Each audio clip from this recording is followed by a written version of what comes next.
आसन लगा करके बैठ गए तो पिताजी परम पिता को बुलाने लगे। वही जो नाम जो मंत्र देवर्षि नारद ने बताया था उसी मंत्र का जप करने लगे। क्या? ओम नमो भगवते वासुदेवाय, इसी मंत्र का जाप ध्रुव जी करने लगे। ओम नमो भगवते वासुदेवाय द्वादशाक्षर मंत्र का जप करने लगे। सुखदेव जी कहते हैं राजा परीक्षित ओम नमो भगवते वासुदेवाय मंत्र का जप करने लगे। जप करते करते 1 माह बीत गया। वही सूखे फल खाए और यमुना जी का जल पीने भूखे भूखे। 1 महीने बीत गया, भगवान नहीं आए। ध्रुव जी ने सोचा कि अभी तो आए नहीं, चलो कोई बात नहीं, कुछ समय बाद आएंगे। तो कुछ चिंतन पक्का हुआ, देहाभ्यास कुछ बना। तो तिरात्रांते कपित्थो बदरासन 3 दिन का अंतराल देने लगे। 3 दिन बाद कुछ कैथ और बेर के फल खा ले। 3 दिन रुक करके कैथ और बेल के कंदमूल के सूखे फल खा करके तपस्या करने लगे। सुखदेव जी कहते हैं राजा परीक्षित ऐसा करते करते 2 माह बीत गए। भजन के तपस्या के 2 महीने बीत गए, 3 दिन का अंतराल करके। जब तीसरे महीना प्रारंभ हुआ भजन का तो फल खाना भी छोड़ दिया, केवल जल पी करके। जो 3 दिन का अंतराल था वो 6 दिन पर केवल जल पी करके रहे। भजन का तीसरा महीना चल रहा है, 3 माह बीत गया। भजन का 3 माह बीत गया। चौथा महीना जब प्रवेश किए ध्रुव जी भजन करते करते तो अब जल भी छोड़ दिए, केवल हवा पी करके भजन करने। सुखदेव जी कहते हैं राजा परीक्षित केवल वायु पी करके ध्रुव जी तपस्या कर रहे हैं। ओम नमो भगवते वासुदेवाय द्वादशाक्षर मंत्र का जप प्रारंभ है। 4 माह बीत गए। 5वें महीने में हवा वायु जो पी रहे थे वो भी पीना बंद कर दिया। निराहार तपस्या। सुखदेव जी कहते हैं राजन जब निराहार बिना जल के अन्न के वायु के जब तपस्या प्रारंभ हो गई तब तो इंद्र का आसन हिलने लगा। इतनी बड़ी तपस्या कर रहा है, सबसे पहले हमारा आसन इंद्रासन ही न मांग ले, अब निश्चित भगवान इसको मिल जाएंगे। बड़ी कठोर तपस्या कर रहा है। 5वां महीना जब बीतने को आया ध्रुव जी ने अपने श्वास को रोक लिया। श्वास को रोक करके भगवान का चिंतन करने लगे। सुखदेव जी कहते हैं राजा परीक्षित जो ही श्वास को रोका भगवान समझ गए कि अब हमको दर्शन देना पड़ेगा। नेत्र बंद किए श्वास को ध्रुव जी ने रोक लिया और भगवान अंतःकरण में अपना स्वरूप दिखा दिए ध्रुव जी को। जब अंतःकरण में स्वरूप का दर्शन होने लगा भगवान के तो ध्रुव जी ने श्वास को रोक करके ओम नमो भगवते वासुदेवाय मंत्र का जब प्रारंभ है। तो जब ध्रुव जी ने श्वास रोक लिया तो संपूर्ण सृष्टि में जगत में देवता यक्ष किन्नर नर गंधर्व सबकी श्वास ही रुकने लगी। सब देवताओं की श्वास रुकने लगी। सारे देवता यक्ष गंधर्व सब लोग एकत्र होकर के भगवान के पास पहुंचे और भगवान के पास पहुंच करके एक स्वर में बोल पड़े प्रभु नैवं विदामो भगवन् प्राणरोधम नैवं विदामो भगवन् प्राणरोधम चराचरस्याखिल सत्त्वधाम्ना विधेहि तन्नो प्रत्यात् स्वधाम प्राप्ता वयं त्वां शरणं शरणं। भगवान नैवं विदामो भगवन् प्राणरोधम, हे भगवान हमारी श्वास क्यों रुक रही है? चराचरस्याखिल सत्त्वधाम्ना, हमारी ही नहीं बल्कि सबकी श्वासें अवरुद्ध हो रही हैं। भगवान ने कहा पता नहीं तुमको? भगवान ने कहा देवताओं तुमको यह बात पता नहीं क्यों तुम्हारी श्वास रुक रही है? देवताओं ने कहा नहीं। कहा सुनो श्वास तुम्हारी इसलिए रुक रही है कि माभीष्टबालम तपसो दुरत्यया माभीष्टबालम तपसो दुरत्यया निवर्तयिष्ये प्रतियात् स्वधाम यतो हि वह प्राण निरोधयासीत उत्तान पादेर्मयि संगतात्मा, उत्तान पादेर्मयि संगतात्मा। कहा मां भीष्ट बालम तपसो दुरत्या, भगवान ने कहा मेरा अभीष्ट बालक बहुत कठिन तपस्या कर रहा है, निवर्त इससे प्रतियात स्वधाम, केवल हमारा दर्शन प्राप्त करने के लिए। भगवान कह रहे देवताओं मां भीष्ट बालम तपसो दुरत्या और निवर्त इससे प्रतियात स्वधाम, तो हमें पाने के लिए तपस्या कर रहा है। देवताओं ने कहा भगवान आपका दर्शन प्राप्त करने के लिए तपस्या कर रहा है आपका बालक, तो हमारी श्वास क्यों रुक रही है?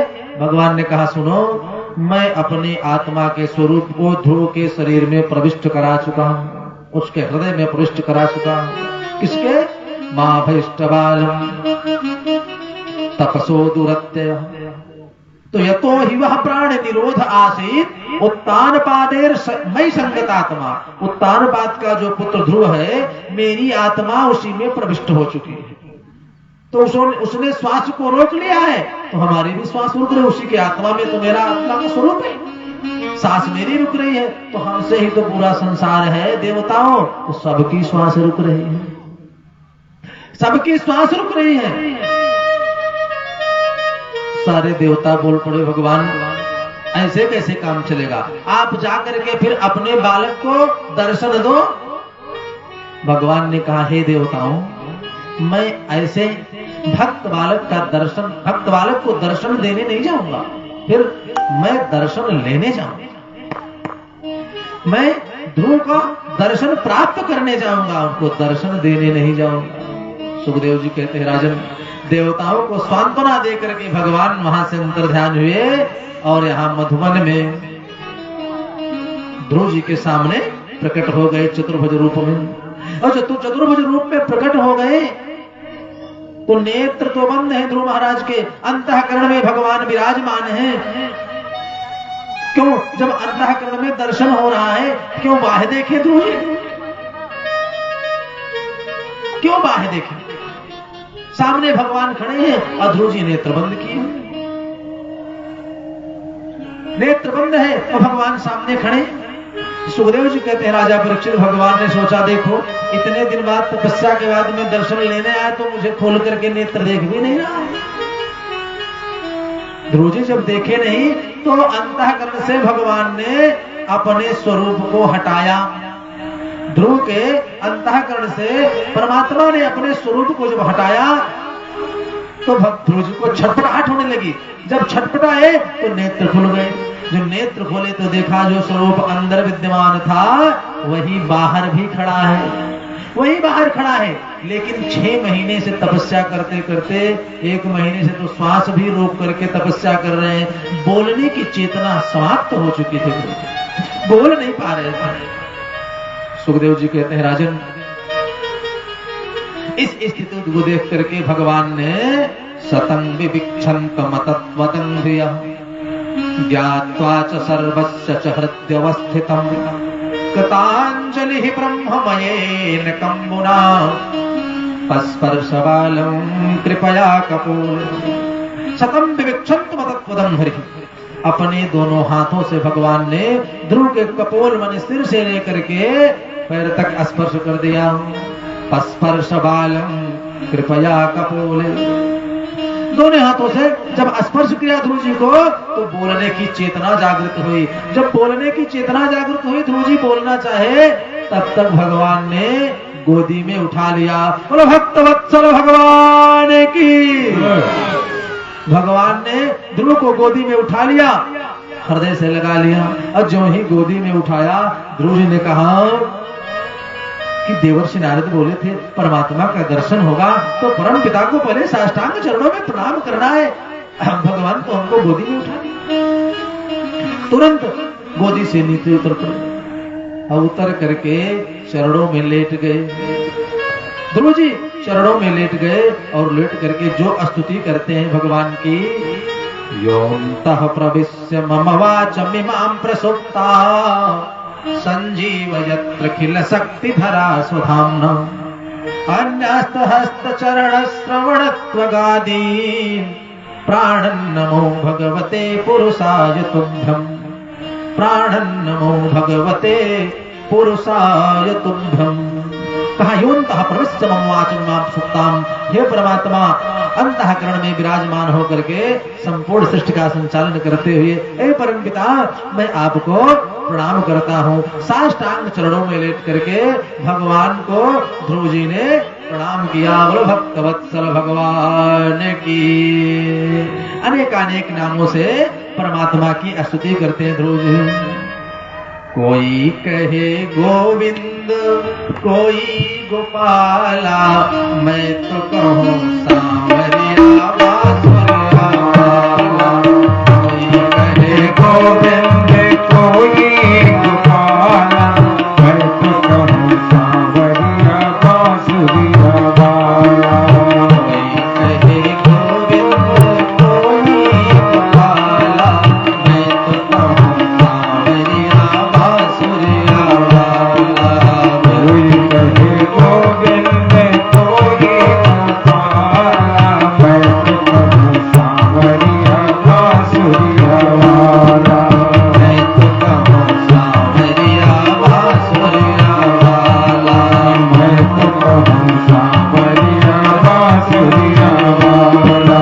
राधा ने श्याम कहा मीरा ने गिरिधर। राधा ने श्याम कहा मीरा ने गिरिधर। राधा ने श्याम कहा मीरा ने गिरिधर। राधा ने श्याम कहा मीरा ने गिरिधर। कृष्णा ने कृष्ण कहा तुम जान नटवर। कृष्णा ने कृष्ण कहा तुम जान नटवर। कृष्णा ने कृष्ण कहा तुम जान नटवर। कृष्णा ने कृष्ण कहा तुम जान नटवर। वाल्मीकिया तुमको पुकारे गोपाला, मैं तो कहूँ सांवरिया बांसुरिया वाला। मैं तो कहूँ सांवरिया बांसुरिया वाला। सब लोग बोलेंगे मैं तो कहूँ सांवरिया बांसुरिया वाला। मैं तो कहूँ सांवरिया बांसुरिया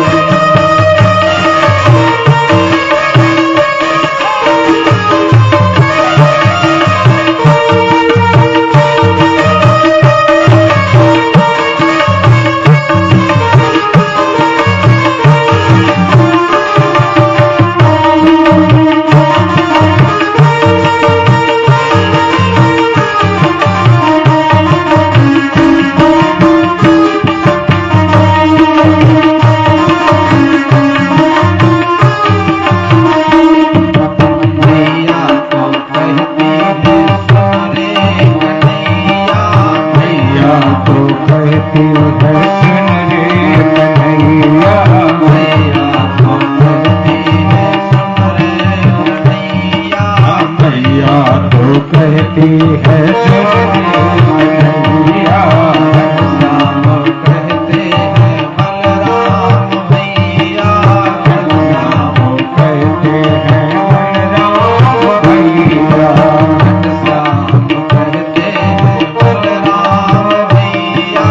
घनश्याम कहते हैं बलराम भैया। हंसा तो कहता है जल कर के काला, मैं तो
कन्हैया लाल की जय हो।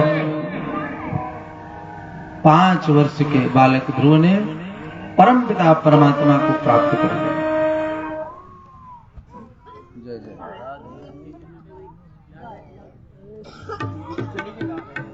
जय जय।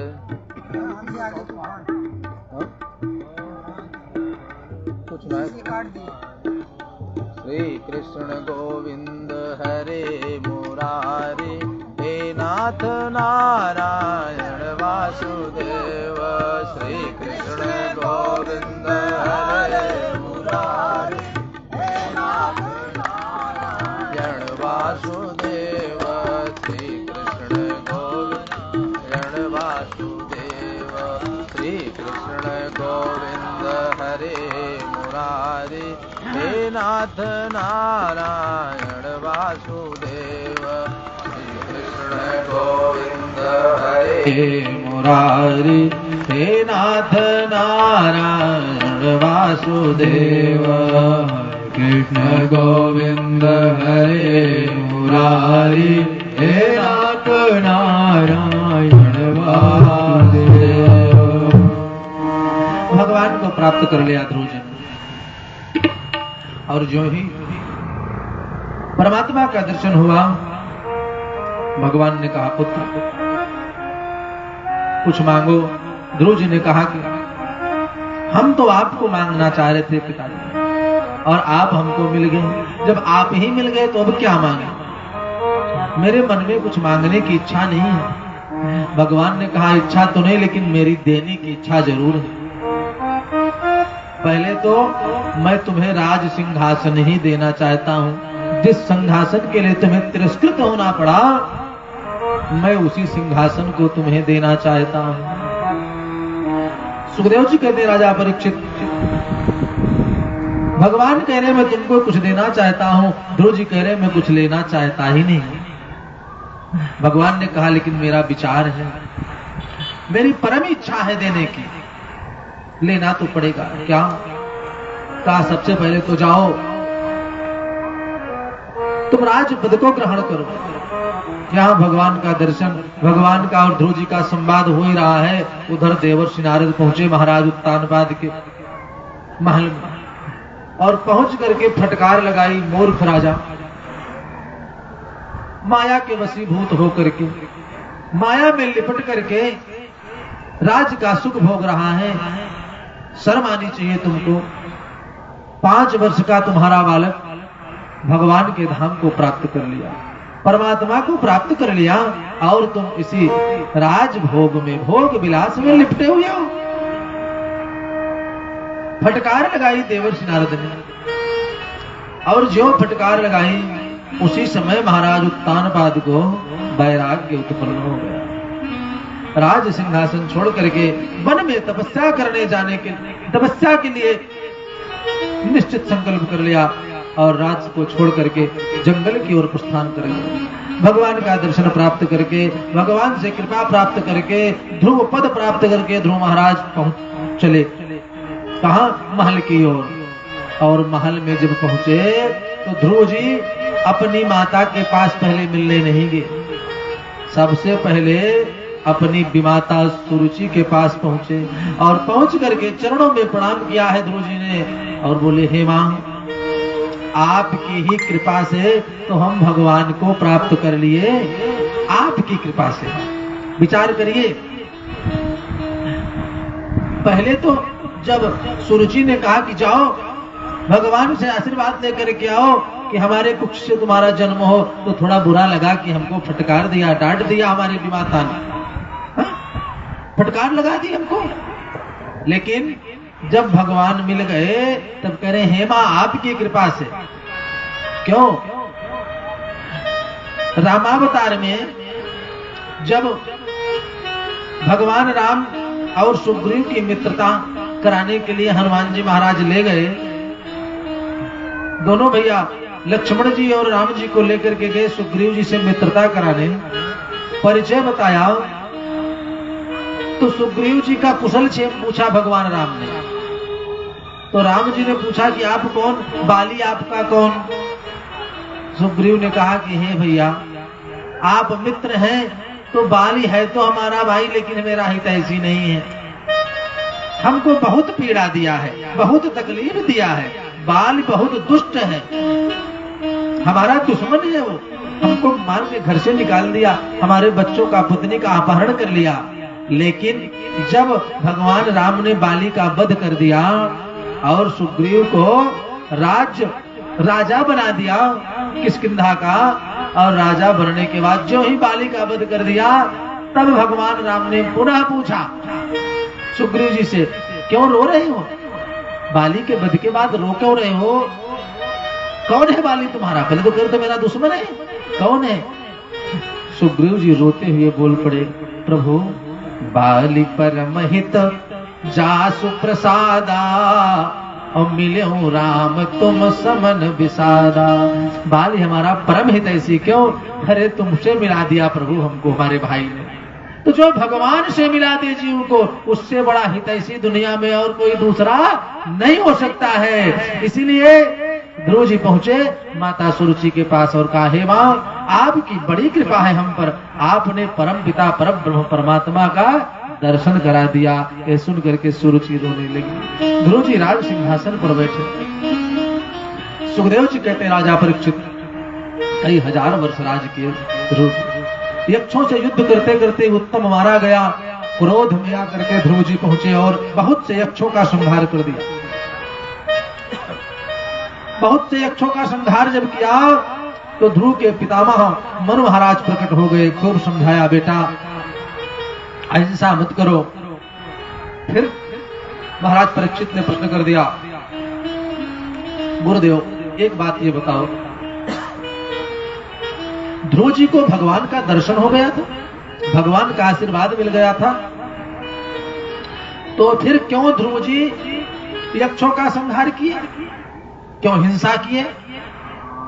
सुखदेव जी ने कहा, राजा परीक्षित एक बात ध्यान से सुनो, यद्यपि जीव को भगवान का दर्शन प्राप्त हो जाए, परमात्मा की कृपा मिल जाए, परंतु जीवन में सत्संग का होना जरूरी है। ध्रुव जी को भगवान का दर्शन तो हो गया था, भगवान की कृपा मिल गई थी, परंतु सत्संग की जीवन में कमी रह गई थी। इसीलिए ध्रुव जी भाई के मोह के कारण बहुत से यक्षों का संहार कर दिया।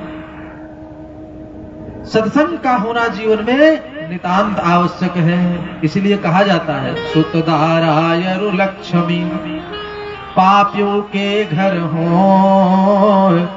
संत समागम हरि कथा तुलसी दुर्लभ दो।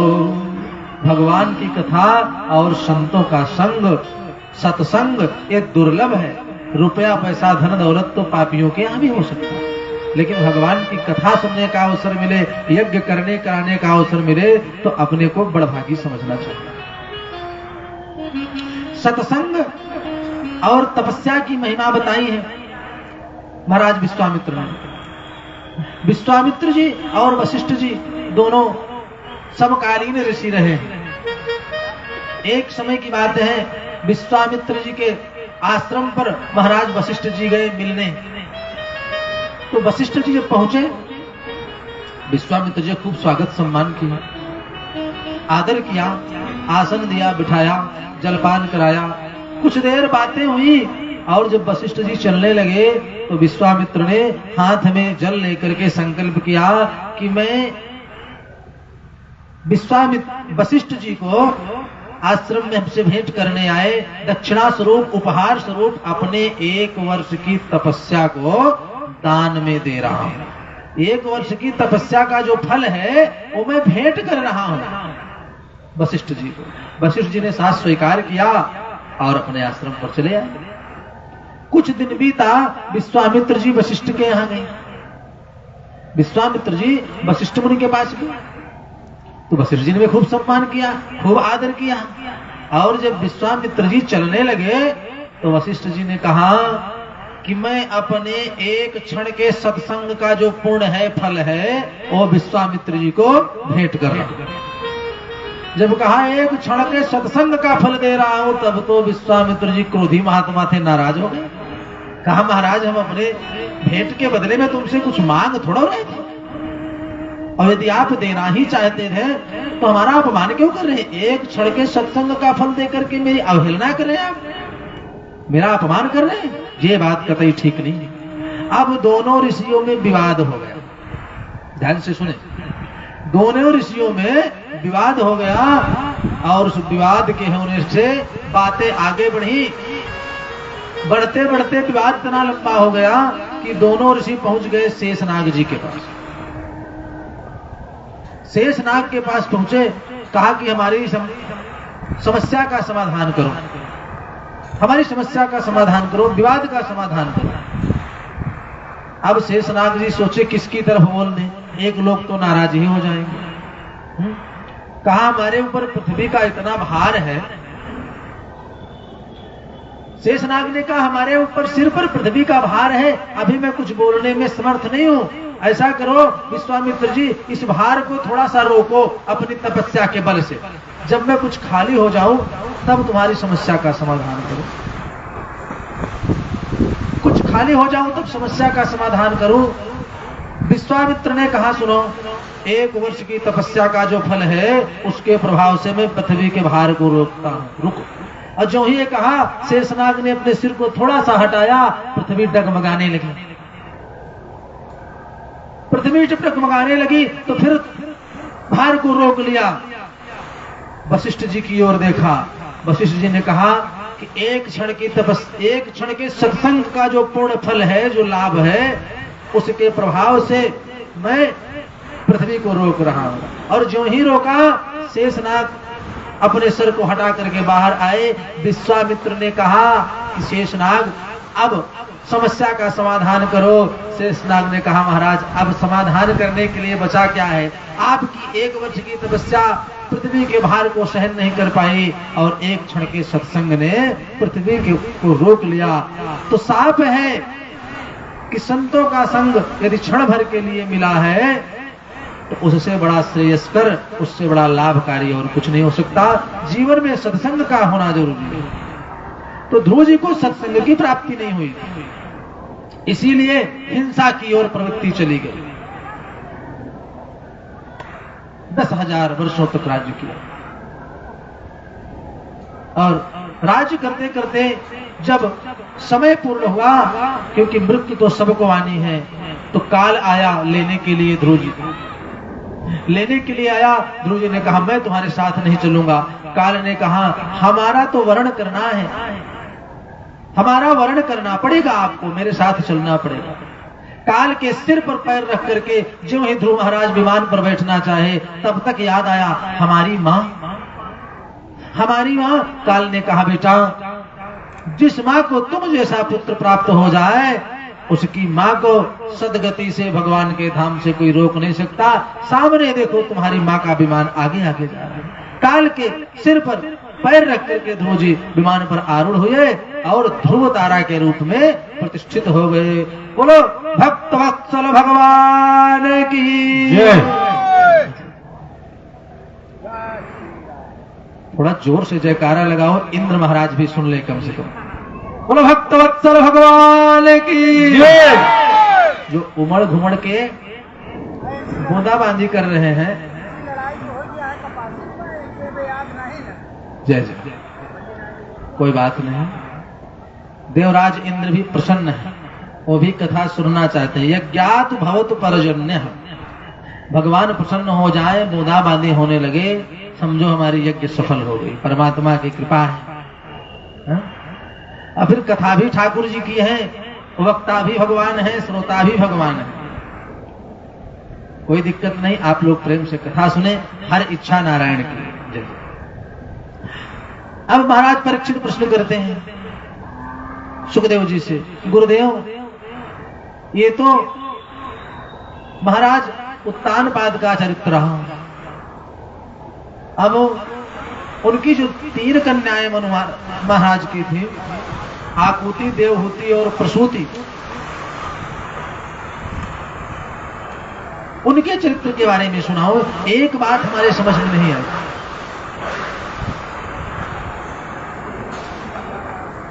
महाराज परीक्षित ने कहा एक बात हमारे समझ में नहीं आई गुरुदेव। क्या हो? आकुति का विवाह रुचि प्रजापति के साथ हुआ, देवहूति का विवाह महाराज करदम्ब जी के साथ हुआ, और प्रसूति का विवाह दक्ष प्रजापति के साथ हुआ। दक्ष प्रजापति के 60 कन्याएं, जो सबसे छोटी कन्या है वही है भगवती सती, जो भगवान शंकर को ब्याही गया। सती शंकर को ब्याही गया, सबसे छोटी कन्या। राजा परीक्षित ने कहा, गुरुदेव एक बात समझ में नहीं आई, जो देवहूति है उनका विवाह करदम जी के साथ कैसे हो गया? देवहूति मैया तो राजा की कन्या है, राजा की बेटी, और वो करदम जी तो संत महात्मा फकीर तपस्या करने वाले, उनके लंगोटी वाले बाबा के साथ कैसे विवाह हो गया? यह कथा कुछ समझ में नहीं आई। सुखदेव जी कहते हैं, राजा परीक्षित ध्यान से सुनो, देवहूति कौन है? जो अपने मन अपने इंद्रियों की आहुति भगवान के चरणों में कर दे, तो देवहूति है। और करदम कौन है? जो अपने इंद्रियों का दमन कर दिए, अपने इंद्रिय के बस में ना हो, अपने इंद्रियों का जिसने दमन कर दिया हो वो है करदम। एक समय की बात है, करदम जी तपस्या कर रहे थे, देवर्षि नारद पहुंचे। जब नारद जी पहुंचे तो करदम जी से पूछा कि महाराज बहुत दिन हो गया तपस्या करते हुए, अब क्या विचार है? करदम जी ने कहा कि महाराज, इस संन्यास जीवन तो हम बहुत दिन भोग लिए, अब मन कह रहा है कि वैवाहिक जीवन का आनंद लें, सुख करें। वैवाहिक जीवन का सुख भोगना चाहते हैं। नारद जी ने कहा, कोई बात नहीं, मैं आपका विवाह करा देता हूं, मैं आपका विवाह करा दूंगा, परंतु जब विवाह के लिए कोई पिता अपनी कन्या का विवाह करने आवे तो इधर उधर की बातें मत करना महाराज, चुपचाप विवाह कर लेना। और आकर के मनु महाराज से बताया कि आपकी कन्या के लिए एक सुंदर वर मैं खोज करके आ रहा हूं, उसके साथ अपनी कन्या का आप विवाह करो। सुखदेव जी कहते हैं, राजा परीक्षित, मनु महाराज अपनी बेटी देवहूति को लेकर के पहुंचे करदम जी के आश्रम। आप लोग घबराओ नहीं, भगवान की कृपा होगी, कथा प्रेम से सुनो। करदम जी के यहां पहुंच गए मनु महाराज अपनी बेटी देवहूति को लेकर। करदम जी ने देखा मनु महाराज आए अपनी बिटिया को लेकर के, प्रयोजन क्या है? विवाह करना है, हमारे साथ विवाह करने आए हैं। तो कुश का आसन 3 बिछा दिया सामने, 3 कुश का आसन बिछा दिया और इशारा किया मनु महाराज की ओर कि बैठ जाओ। तो एक कुश के आसन पर तो मनु महाराज बैठ गए, दूसरे आसन पर महारानी शतरूपा बैठ गई, दूसरे आसन पर महारानी शतरूपा जी बैठ गई। अब तीसरा आसन तो देवहूति के लिए बिछाया गया। देवहूति सोच रही हैं कि हम कैसे बैठे, हमारे होने वाले पति हैं। अभी करदम जी तो हमारे होने वाले पति हैं, और पति के द्वारा बिछाए गए आसन पर पत्नी को नहीं बैठना चाहिए। पति के द्वारा बिछाए गए आसन पर पत्नी को कदापि नहीं बैठना चाहिए, शास्त्रों में वर्जित है। शास्त्रों की बात मैं बता रहा हूं। हाँ? अब क्या होता है मैं नहीं कह सकता, लेकिन शास्त्रों में वर्णन है कि पत्नी को पति के द्वारा बिछाए गए आसन पर बैठना नहीं चाहिए, और पति की आज्ञा का उल्लंघन भी ना हो, क्योंकि पति कह रहे हैं कि बैठ जाओ। सुखदेव जी कहते हैं, राजा परीक्षित, जब करदम जी ने कहा कि देवी विराजमान हो जाओ, बैठो, तो देवहूति समझ गई कि हमारे होने वाले पति हैं, इनकी आज्ञा का पालन भी करना है। तो दाहिने हाथ से आसन को स्पर्श किया है देवहूति ने और बगल में बैठ गए। आसन को स्पर्श करके बगल में बैठ गई देवहूति। करदम जी समझ गए कि सद्गुणी कन्या है, विवाह के योग्य है, वर्ण करने योग्य है। मनु महाराज ने कहा कि महाराज करदम जी, मैं अपनी बेटी का विवाह आपसे करना चाहता हूं। करदम जी ने कहा, ठीक है, मैं विवाह करूंगा, लेकिन एक शर्त है। एक शर्त है, क्या? जब एक पुत्र की प्राप्ति हो जाएगी, करदम जी ने कहा, जब एक पुत्र की प्राप्ति हो जाएगी तब मैं संन्यास ग्रहण कर लूंगा, गृहस्थ आश्रम छोड़ दूंगा। मनु महाराज ने कहा, ठीक है, कोई बात नहीं, आपकी शर्त मुझे स्वीकार है, अपनी बेटी के हाथ को पकड़ा, करदम जी के हाथ में थमा दिया, कहा आज से हमारी बेटी आपकी पत्नी हुई, मैं अपनी कन्या का दान आपको करता। कन्या दान करके मनु महाराज और शत्रुपा जी के नेत्र सजल हो गए, वर वधू को आशीर्वाद दिया, बेटी को और दामाद को, और वहां से मनु महाराज चल पड़े। और ज्यों ही मनु महाराज वहां से चले, सुखदेव जी कहते हैं राजा परीक्षित तुरंत ही करदम जी को समाधि लग गई। करदम जी तुरंत समाधिस्थ हो गए, समाधि लग गई, और एक दीपक देवहूति ने प्रज्वलित किया, उसी की सुरक्षा करते हुए बैठी रह गई। प्रतीक्षा करते देवहूति मैया बैठी रह गई, और समाधि कब की लगी? धीरे धीरे 1000 वर्ष बीत गया, समाधि लग गई करदम जी की। अब जो युवावस्था में विवाह हुआ था, शरीर वृद्धावस्था को प्राप्त हो गया, जीर्ण शीर्ण हो गया। करदम जी समाधिस्थ, माता देवहूति प्रतीक्षा कर रही है पति के उठने की।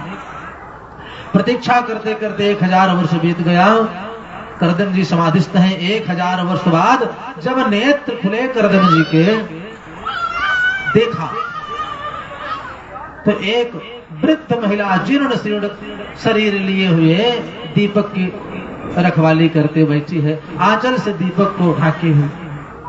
करदम जी से पूछा, देवी आप कौन हो? आप कौन हो? माता देवहूति ने कहा, प्रभु आप हमको भूल गए? 1000 वर्ष पहले हमारे पिता और माँ ने आपके साथ हमारा विवाह किया था। करदम जी ने कहा, तब से प्रतीक्षा में तुम बैठी हो? देवहूति ने कहा देवी सच्ची पत्नी तुम ही हो। हाथ पकड़ा और जाकर के नदी में स्नान किया। सुखदेव जी कहते हैं राजा परीक्षित स्नान करते ही युवावस्था को प्राप्त हो गया। जो वृद्धावस्था थी, शरीर जीर्ण शीर्ण हो गया था, युवावस्था को प्राप्त हो गए, और युवावस्था धारण करके करदम जी तुरंत ही अपनी पत्नी देवहूति के साथ एक कामगम्य नामक विमान की रचना। हमारे सनातन धर्म के पहले वैज्ञानिक हैं करदम जी महाराज, जो विमान की रचना किए हैं। और उस विमान में सांसारिक भोग की सारी सुख सुविधाएं उत्पन्न थी। सरोवर, तालाब, बगीचे, दास दासियां, सुंदर भोग्य सामग्री, सब कुछ उपस्थित था। अपनी पत्नी देवहूति के साथ करदम जी उसी विमान पर आरूढ़ हो गए, और विमान पर आरूढ़ होकर के विचरण करने लगे। अंतरिक्ष में। सुखदेव जी कहते हैं राजा परीक्षित, विचरण करते करते करदम और देवहूति ने 9 कन्याओं को जन्म दिया। करदम और देवहूति से 9 कन्या का जन्म, और 9 कन्याओं को जन्म दे करके करदम जी ने कहा कि देवी अब तो हमको चलना चाहिए। देवहूति मैया ने कहा कि महाराज आपने तो हमारे पिता से कहा था कि एक पुत्र हो जाएगा तब मैं छोड़ करके जाऊंगा। करदम जी ने कहा कि देवी बात तो ठीक है, मैं आशीर्वाद देता हूं, साक्षात भगवान ही पुत्र के रूप में तुमको प्राप्त होंगे।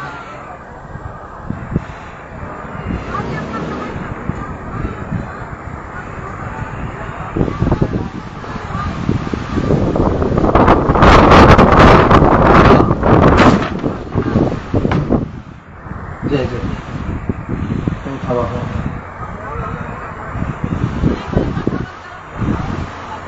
आप लोग बैठिए, 2-4-5 मिनट बैठिए, सब शांत हो जाएगा, घबराइए नहीं। Hello hello hello hello